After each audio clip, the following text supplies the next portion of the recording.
ഒരു രക്ഷയില്ല കേട്ടോ. എന്റെ ആവുമ്പോൾ ഞാൻ ഇങ്ങനെ ആലോചിക്കുന്നു, അനിയത്തി ബ്രാർക്ക് ഞാൻ ഇങ്ങനെ ആലോചിച്ചിട്ട് ഏത് ലെവലില് പുള്ളി ഒരു നടൻ എന്നുള്ള രീതിയിൽ ഇവോൾവ് ആയി.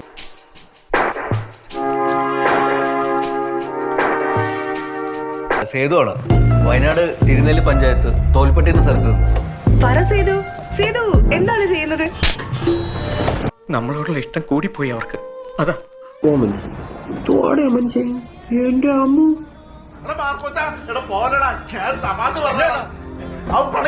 ഒന്നുമില്ല, ഒരു കാര്യമില്ല. ഒരു കുടിയുടെ കാര്യം പറഞ്ഞിട്ട് ഒന്നും പറയടാ അവനോട്. ഞാൻ ഇപ്പൊ വിളിച്ചോണ്ട് വരാം. വന്നേക്കണേടാ പൊന്നു മോനെ.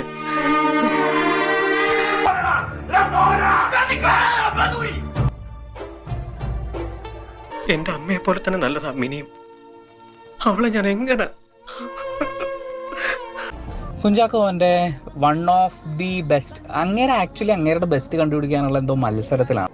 ചിലപ്പോ തോന്നും നീ ഒരു കോമാളിയെന്ന്, ചിലപ്പോ തോന്നും നീ വലിയൊരാളാന്ന്. ഓഹോ, സത്യത്തില് നീ ആരാ? കുറച്ച് നാളുകൾക്കിടയിൽ റിലീസായിട്ടുള്ള കുഞ്ചാക്കോ ബോബൻ സിനിമകൾ എടുത്ത് നോക്കിക്കഴിഞ്ഞാൽ അയാൾ ആ പഴയ ചോക്ലേറ്റ് ഹീറോ ഇമേജിൽ നിന്ന് മാറി അതിന്റെ അടുത്ത ലെയർ എന്ത് ചെയ്യാൻ പറ്റുമെന്ന് നോക്കിയിട്ട്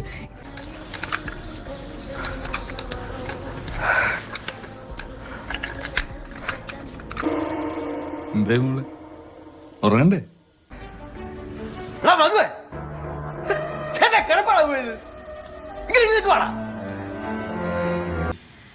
എന്ത്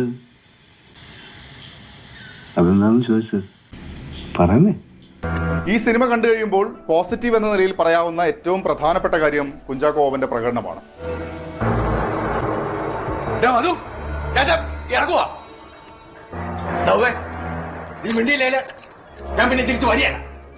ക്യാരറ്റ് ഉണ്ടല്ലോ മോനെ, ഏതാ കിടുക്കിണ്ണം കാച്ചി ഐറ്റം.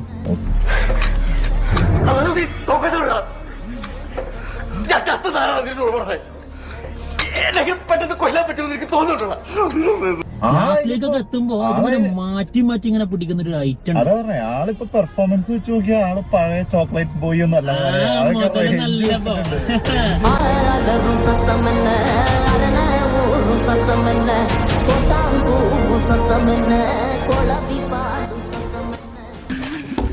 Just miss.